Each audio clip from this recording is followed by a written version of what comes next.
الذين توفاهم الملائكة ظالمي أنفسهم قالوا فيم كنتم قالوا كنا مستضعفين في الأرض قالوا ألم تكن أرض الله واسعة فتهاجروا فيها فأولئك مأواهم جهنم وساءت مصيرا.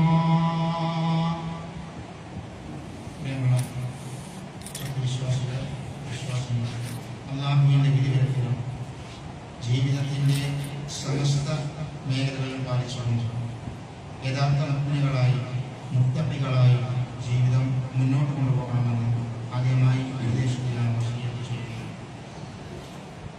സഹോദരന്മാരെ, സഹോദരികളെ, ഒരു വിശ്വാസിയെ സംബന്ധിച്ചിടത്തോളം അവന്റെ ജീവിതത്തിൽ അവന്റെ മരണം വരെ അവനോട് ഏറ്റവും അധികം ബന്ധപ്പെട്ട് കിടക്കുന്ന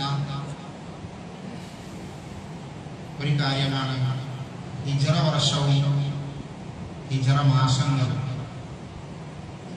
നമ്മുടെ ജീവിതത്തിൽ നിന്ന് അല്ലാഹു സുബ്ഹാനഹു വ തആല നിശ്ചയിച്ച, അല്ലാഹു നമുക്ക് കണക്കാക്കിയിട്ടുള്ള ആയുസ്സിന്റെ ഒരു വർഷം നമ്മൾ പിന്നിടുകയാണ്. ഈ സന്ദർഭത്തിൽ അല്ലാഹുവിന്റെ പ്രവാചകൻ സല്ലല്ലാഹു അലൈഹി വസല്ലം ഹിജ്റയുമായി ബന്ധപ്പെട്ടുകൊണ്ട് നമ്മൾക്ക് നൽകിയ ചില പാഠങ്ങൾ നമ്മൾ അറിയേണ്ടതുണ്ട്. ഒരു വിശ്വാസിയെ സംബന്ധിച്ചിടത്തോളം ഹിജ്റ വർഷമാണ് നമ്മുടെ വർഷം, ഹിജ്റ മാസമാണ് നമ്മുടെ മാസം. സാധാരണ നമ്മൾ ചെറുപ്പം മുതലേ പഠിച്ചു വരുന്നതും പറയാറുള്ളതും നമ്മുടെ നാട്ടിൽ നമ്മൾ ഉപയോഗിച്ചു വരുന്നതുമായത് ഇംഗ്ലീഷ് മാസങ്ങളാണ്. ജനുവരി മുതൽ ഡിസംബർ വരെ. പക്ഷെ ഈ മാസങ്ങൾ നമ്മളെ സംബന്ധിച്ചിടത്തോളം നമ്മുടെ ഇബാദത്തുമായി ബന്ധപ്പെട്ട മാസങ്ങളാണ്. നമ്മുടെ നാട്ടിലെ ക്രയവിക്രയങ്ങൾക്കും മറ്റുള്ള ഇടപാടുകൾക്കും നമ്മൾ ഉപയോഗിക്കുന്ന മാസങ്ങൾ എന്നതിലപ്പുറം ഹിജ്റ മാസങ്ങൾക്ക് വലിയ പ്രത്യേകതയുണ്ട്.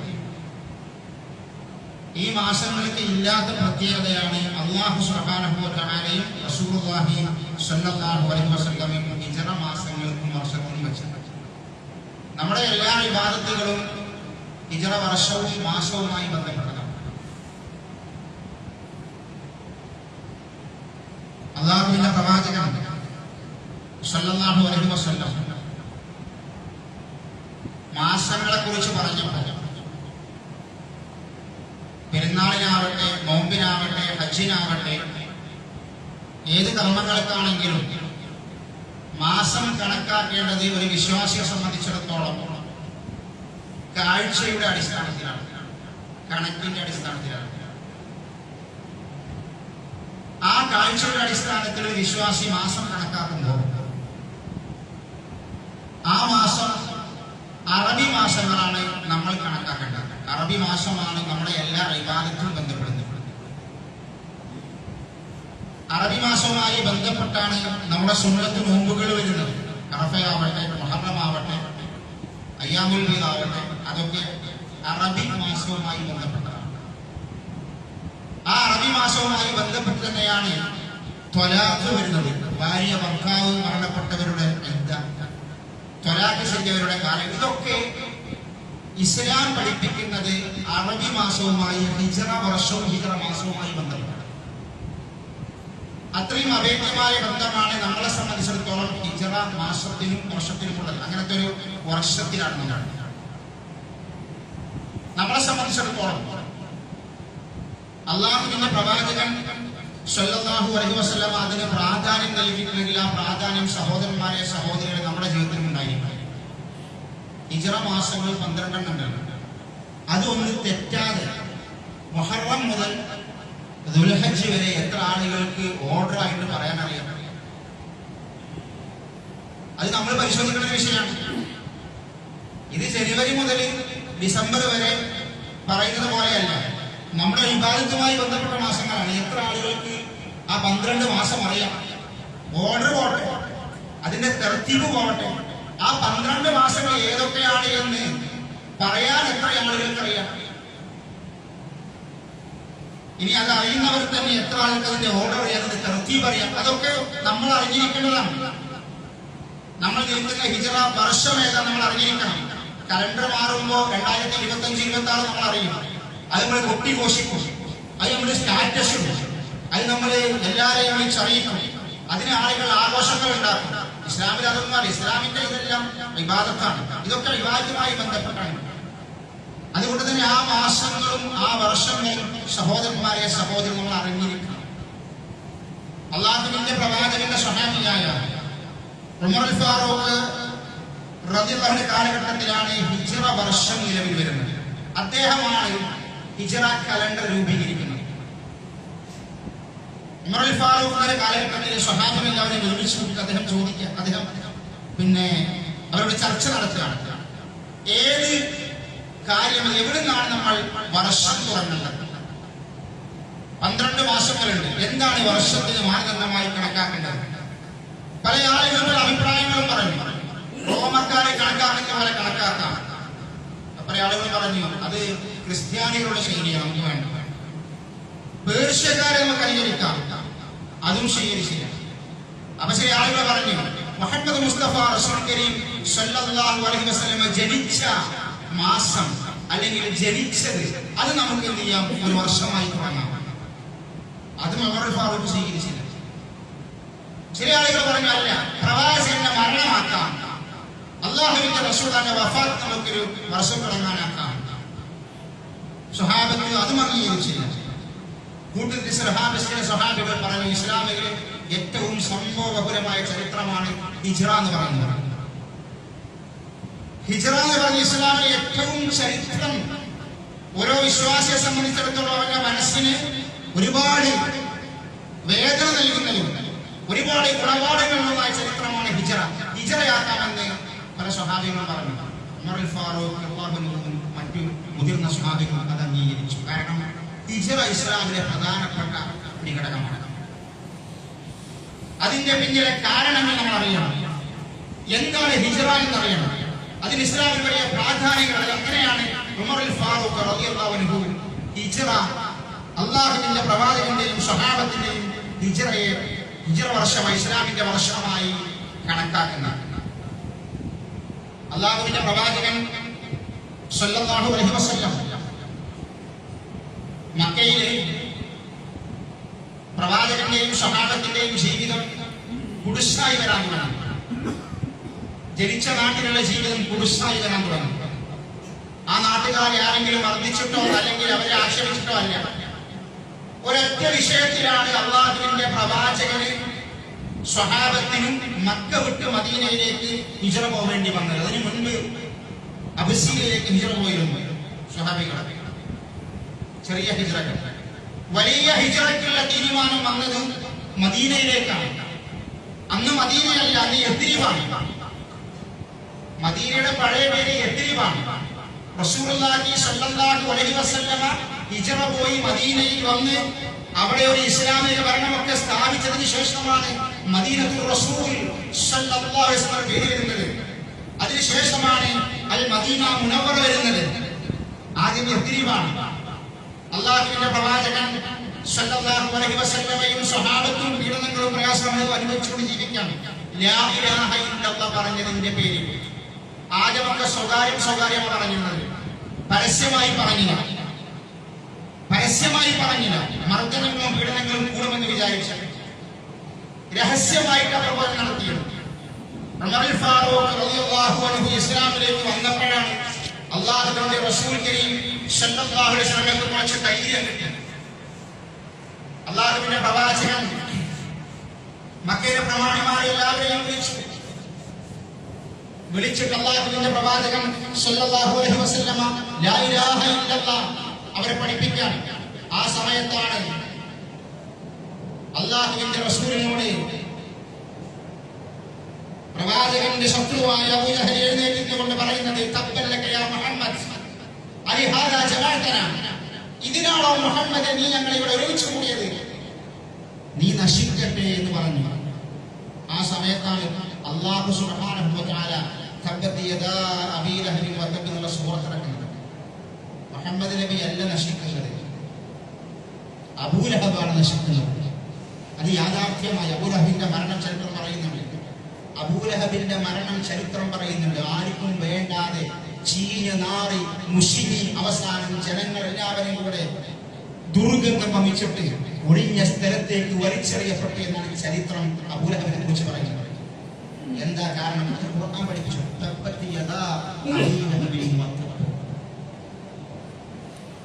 അങ്ങനെ പ്രയാസം സഹിച്ചു അല്ലാഹുവിന്റെ റസൂൽ കരീം സല്ലല്ലാഹു അലൈഹി വസല്ലം.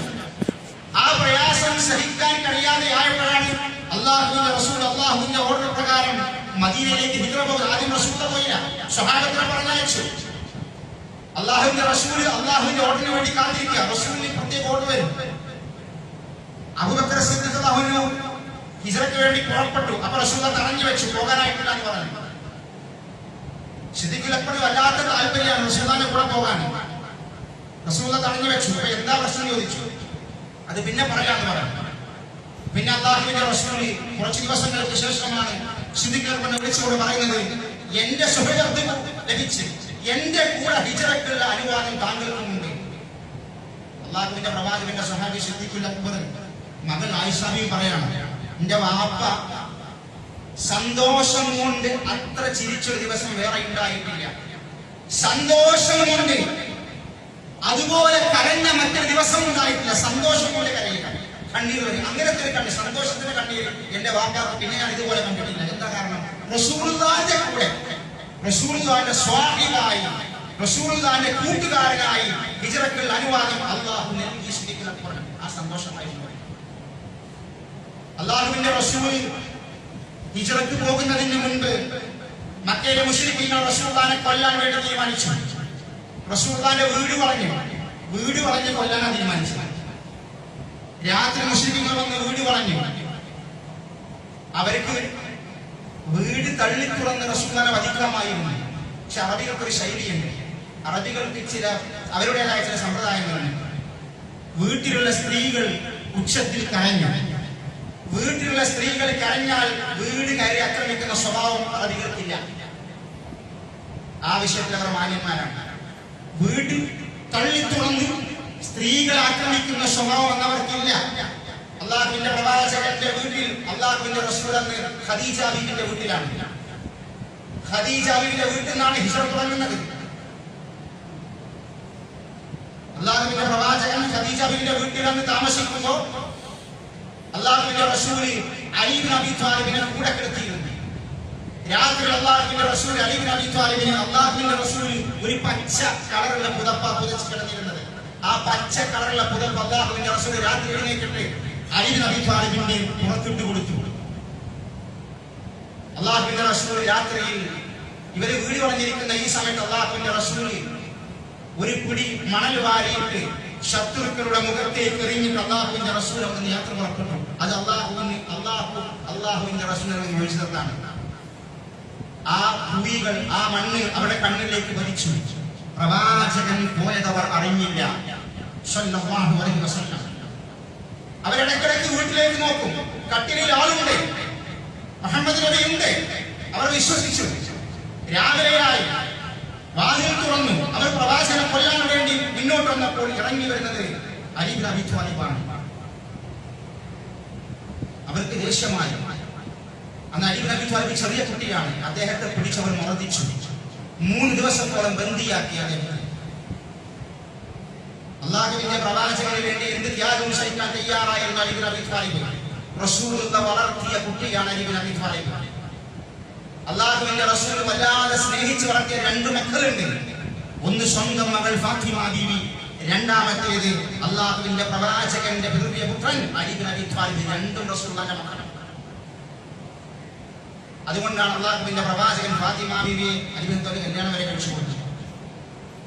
അങ്ങനെയാണ് അല്ലാഹുവിന്റെ റസൂൽ യാത്ര പുറപ്പെടുന്നത്.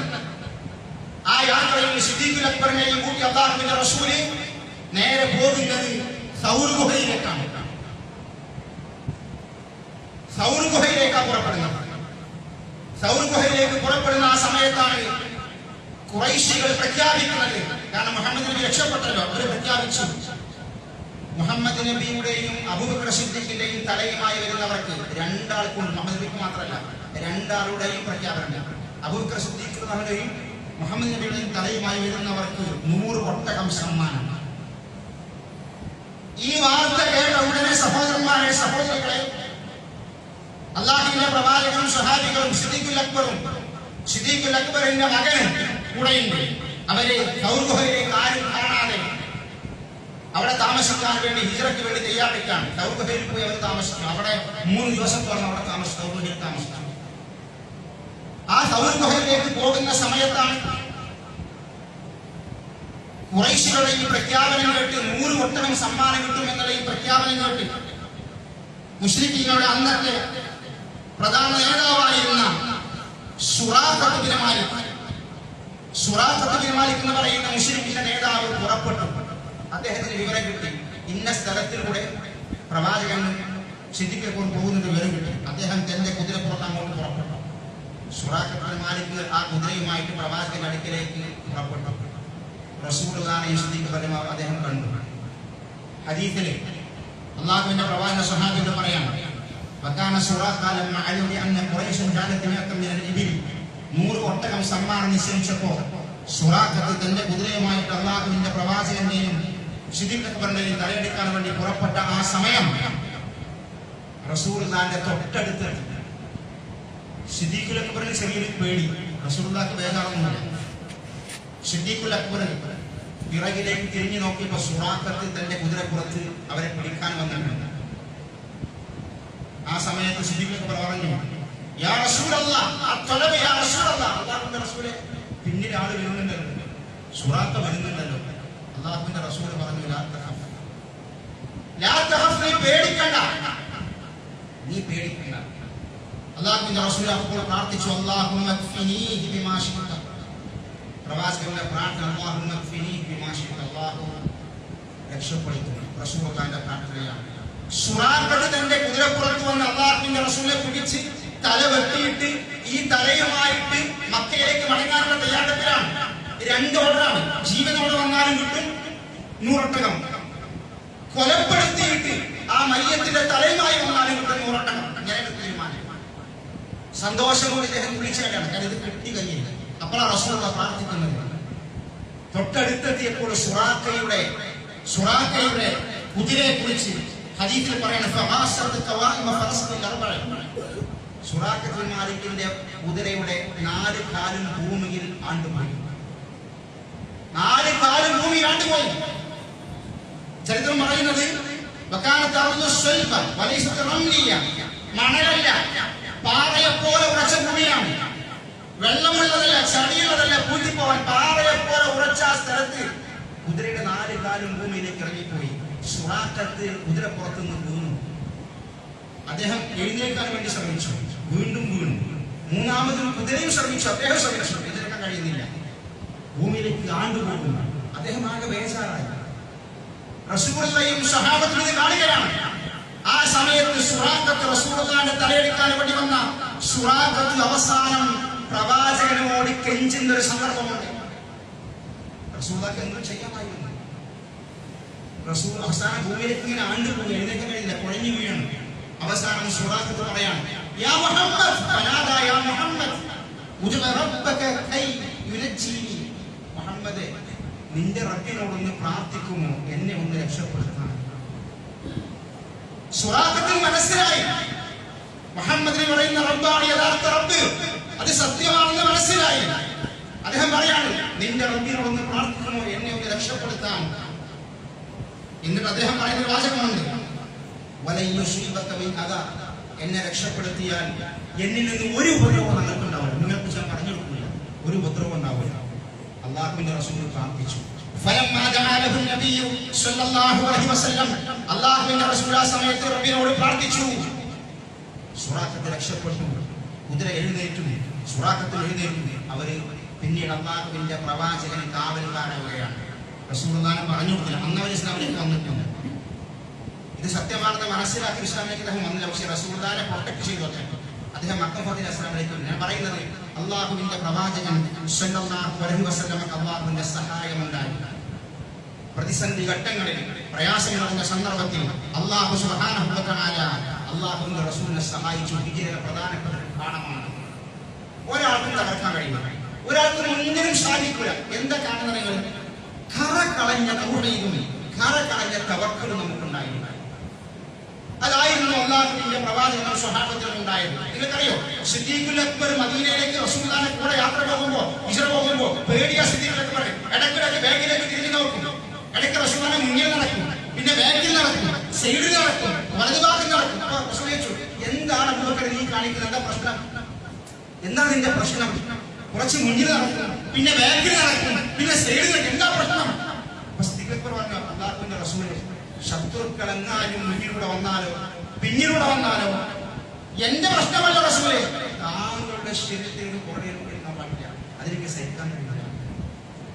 റസൂലുള്ളാഹിന്റെ ശരീരത്തിൽ ഒരു പോറൽ പോലും ഏൽക്കാതിരിക്കാൻ വേണ്ടിയാണ് മുന്നിലൂടെയും പിന്നിലൂടെയും ശത്രുക്കൾ നിരീക്ഷണം.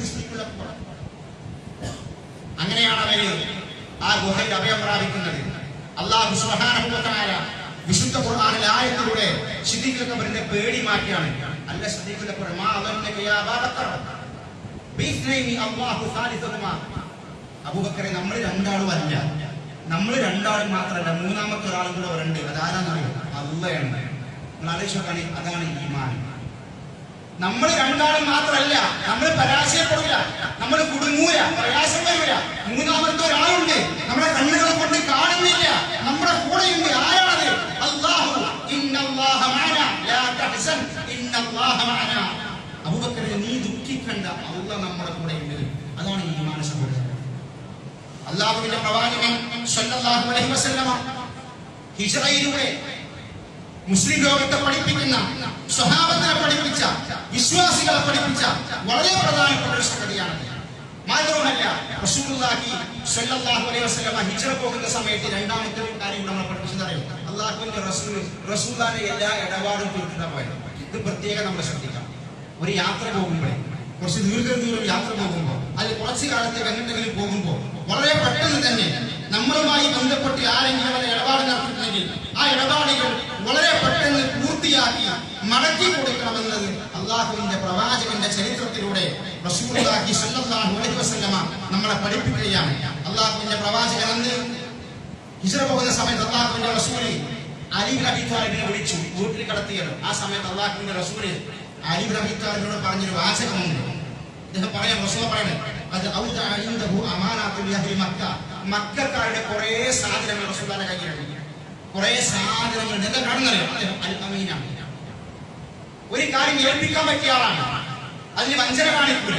ഇതൊക്കെ അഹ്ലുകാർക്ക് തിരിച്ചു കൊടുക്കണം, അതിന് സമയമില്ല. അപ്പൊ അല്ലാഹുവിന്റെ റസൂൽ അലിബിനെ വിളിച്ചുകൊണ്ട് പറഞ്ഞു, നീ ഇപ്പോ ഹിജ്റ പോരണ്ട, ഇതെല്ലാം അതിന്റെ അഹ്ലുകാർക്ക് തിരിച്ചു കൊടുത്തിട്ട് എന്റെ ഹക്ക് വീട്ടിയിട്ട് പുറപ്പെട്ടാൽ മതി. അതൊരു കണിശതയാണ്. നമ്മൾ വാങ്ങാനും കൊടുക്കാനും ഉള്ളതും സമ്പത്ത് മാത്രമല്ല, എന്തൊക്കെ ഇടപാടുകളുണ്ടോ, ഏതൊക്കെ രംഗത്ത് എന്തൊക്കെ ചെയ്യാൻ നമ്മൾ ഏറ്റിട്ടുണ്ടോ, നമ്മളെ ഏൽപ്പിച്ചിട്ടുണ്ടോ, അതൊക്കെ കൃത്യമായിട്ട് പൂർത്തീകരിക്കേണ്ട ഉത്തരവാദിത്വം സഹോദരന്മാരെ സഹോദരൻ നമ്മൾക്കുണ്ട്. പക്ഷെ ആ വിഷയത്തിൽ നമ്മൾക്ക് അത്ര ഗൗരവമായിട്ട് കാണാറില്ല. അത് ഗൗരവമുള്ള വിഷയമാണ്. അള്ളാഹു നാളെ പരലോകത്തിൽ ചോദിക്കുന്ന വിഷയമാണ്.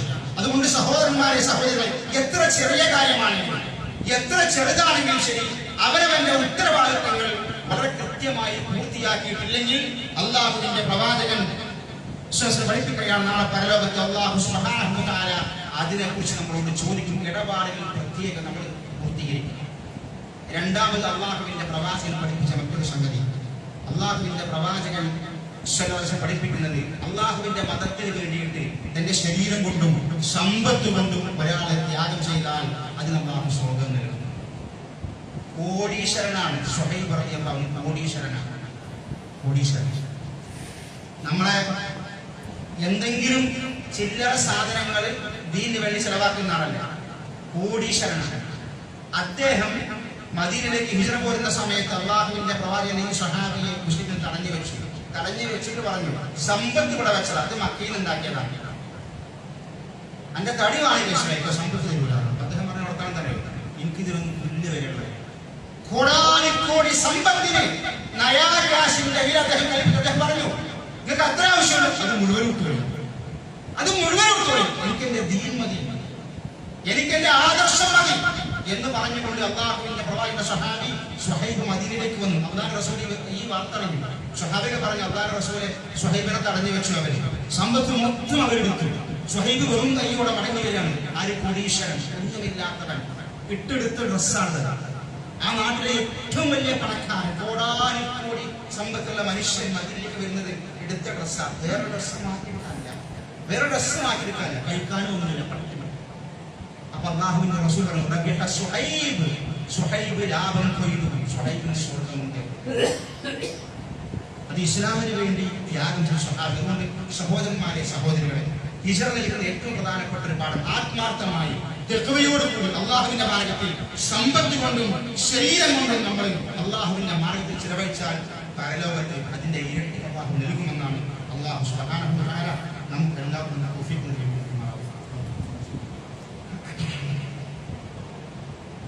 അൽഹംദുലില്ലാഹ് അൽഹംദുലില്ലാഹിൽ വാഹിദിൽ ഖഹാർ അൽ അസീസുൽ ഗഫാർ വകബ്ബിർ ലൈല വന്നഹാർ അമ്മാ ബഅദ് തഖ്വല്ലാഹ അൽബാർ. ഒരിക്കൽ കൂടി അള്ളാഹുവിന്റെ വിധിവിലക്കുകൾ ജീവിതത്തിന്റെ സമസ്ത മേഖലകളിലും പാലിച്ചുകൊണ്ട് യഥാർത്ഥ മുഅ്മിനുകളായി മുത്തഖികളായി ജീവിതം മുന്നോട്ട് പോകണമെന്ന് ഉപദേശിക്കുന്നതിന് വസിയത്ത് ചെയ്യുന്നു. സഹോദരന്മാരെ, സഹോദരികളെ, ഹിജ്റ വർഷവുമായി ബന്ധപ്പെട്ട് നമ്മൾ പഠിക്കുമ്പോൾ അതിലേറ്റവും പ്രധാനമായി നമ്മൾ അറിയേണ്ടത് ഹിജ്റ വർഷത്തിലെ ഒന്നാമത്തെ മാസം എന്ന് പറയുന്നത് മുഹറം മാസമാണ്. മുഹറം എന്ന് പറഞ്ഞാൽ പവിത്രമാക്കപ്പെട്ടത്, പവിത്രമാക്കപ്പെട്ട മാസം. 12 മാസങ്ങളിൽ ഒന്നാമത്തെ മാസം മുഹറം മാസം. ഈ 12 മാസങ്ങളിൽ 4 മാസമാണ് പവിത്രമായത്. അതിൽ ഒന്നാമത്തത് മുഹറം മാസവുമാണ്.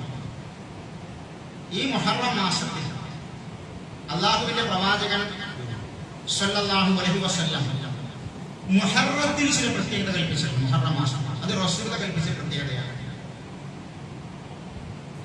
അതിന് അള്ളാഹുവിന്റെ റസൂൽ പഠിപ്പിച്ചു വന്ന് മൂസാ നബി ഫിർഔനിന്റെ ഉപദ്രവത്തിൽ നിന്ന് മൂസാ നബി അദ്ദേഹത്തിന്റെ അനുയായികൾ രക്ഷപ്പെട്ടത് മുഹറം 10-നായിരുന്നു. ആ മുഹറം 10-നെ അനുസ്മരിച്ചുകൊണ്ട് അള്ളാഹുവിന്റെ പ്രവാചകൻ സ്വല്ലല്ലാഹു അലൈഹി വസല്ലമ ജൂതന്മാരെക്കാൾ മുന്നിൽ അള്ളാഹുവിന്റെ റസൂൽ അവരെക്കാൾ മുന്നിലെത്താൻ വേണ്ടി മുഹറം 10-ന്റെ അന്ന് നോമ്പെടുക്കാൻ വേണ്ടി അള്ളാഹുവിന്റെ റസൂൽ നമുക്ക് കൽപ്പിച്ചു. അതാണ് മുഹറത്തിന്റെ പ്രധാനപ്പെട്ട പ്രത്യേകത. ഒന്ന് പവിത്രമായ മാസമാണ്, ഹിജ്റ മാസത്തിലെ ഒന്നാമത്തേതാണ്. അതിന് അള്ളാഹുവിന്റെ റസൂൽ പഠിപ്പിച്ച ആ സുന്നത്ത് പ്രത്യേകമായി നമ്മൾ ശ്രദ്ധിക്കേണ്ടതാണ്. ഇതല്ലാതെ റസൂലുള്ളാഹി സ്വല്ലല്ലാഹു അലൈഹി വസല്ലമ മുഹറവുമായി ബന്ധപ്പെട്ട് റസൂൽ പഠിപ്പിക്കാത്ത കുറെ ആചാരങ്ങളുണ്ട്. റസൂലുള്ളാഹിന്റെ മരണശേഷം കുറെ സംഗതികൾ മുഹറത്തിൽ നടന്നിട്ടുണ്ട്. അതൊന്നും ദീനുമായി ബന്ധപ്പെട്ടല്ല. റസൂലുള്ള മരണപ്പെട്ടാൽ പിന്നെ ഇസ്ലാമിനെ എല്ലാം പൂർത്തിയായി പിന്നൊന്നില്ല. റസൂലുള്ളാഹിന്റെ മരണശേഷം മുഹറത്തിൽ പല സംഭവങ്ങളും നടന്നിട്ടുണ്ട്. അതൊന്നും ദീനുമായി ബന്ധപ്പെട്ടതല്ല.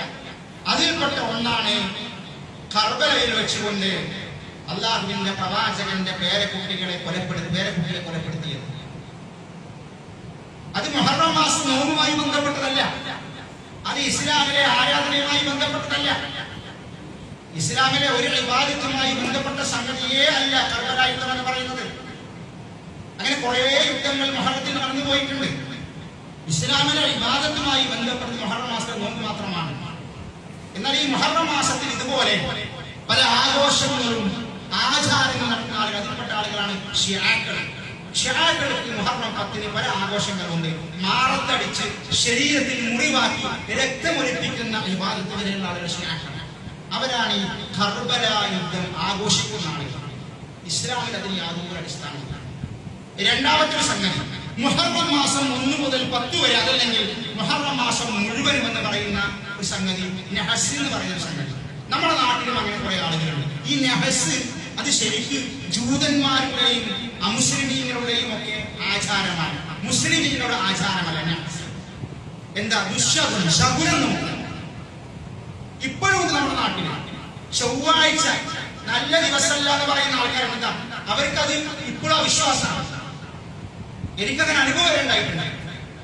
ചൊവ്വാഴ്ച ദിവസം ഒരു സ്ഥലത്ത് ജോലിയിൽ പ്രവേശിക്കാൻ വേണ്ടി ചെന്നപ്പോൾ അവിടുത്തെ ഒരാൾ പറയാം, അവിടുത്തെ മേധാവി പറയാണ്, ഇന്ന് ചൊവ്വാഴ്ചയാണ്, ഇന്ന് സാർ ഒപ്പിടണ്ട, നാളെട്ടാ പോരാ, ഇന്നത്തെ ദിവസം അത്ര ശരിയില്ലല്ലോ. അങ്ങനെ വിശ്വസിക്കുന്ന ആൾക്കാരുണ്ട്. ചൊവ്വാഴ്ച കണ്ടു അങ്ങനെ പല ധാരണകൾ. ഇസ്ലാമിൽ അങ്ങനെയൊന്നില്ല, ഒരു ശകുന ഇസ്ലാമിലില്ല. അള്ളാഹുവിന്റെ റസൂൽ പറഞ്ഞു, ശകുനം നോക്കൊരു ശിർക്കാണ്. നമ്മുടെ നാട്ടിൽ കുറെ ആൾക്കാരുണ്ട്, ഈ മുഹറം മാസം വന്നാൽ നിക്കാഹ് നടത്തൂല, വീട് കൂടൂല, കുടിരിക്കൽ നടത്തൂല, നിക്കാഹ് നടത്തൂല, യാത്ര പോകൂല, മുഹറം കഴിയട്ടെ, അങ്ങനെ ആഴ്ച കളിക്കും. ഒരു തവക്കുലുമില്ല, പടച്ചവനെ കുറിച്ച് ഒരു പേടിയില്ല. അല്ലാഹ് പറഞ്ഞെന്താണ്?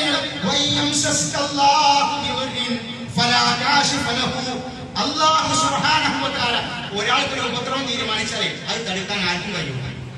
അല്ലാഹു ഒരാൾക്കൊരു നന്മ തീരുമാനിച്ചാലേ അത് തടുക്കാനും ആർക്കും കഴിയൂല. അതുകൊണ്ട് സഹോദരന്മാരെ, സഹോദരികളെ, മുഹറം മാസത്തിൽ അങ്ങനെ നഹസ് അല്ലാഹുവിന്റെ റസൂലോ സ്വഹാബത്തോ കൽപ്പിച്ചതല്ല.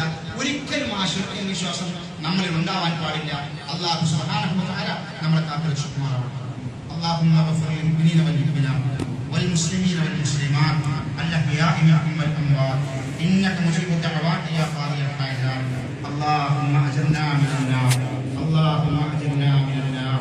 اللهم أعز الإسلام والمسلمين وأذل الشرك والمشركين. اللهم يا مقلب القلوب ثبت قلوبنا على دينك. اللهم توفنا مسلما وألحقنا بالصالحين. ربنا آتنا في الدنيا حسنة وفي الآخرة حسنة وقنا عذاب النار. آمين آمين برحمتك يا أرحم الراحمين.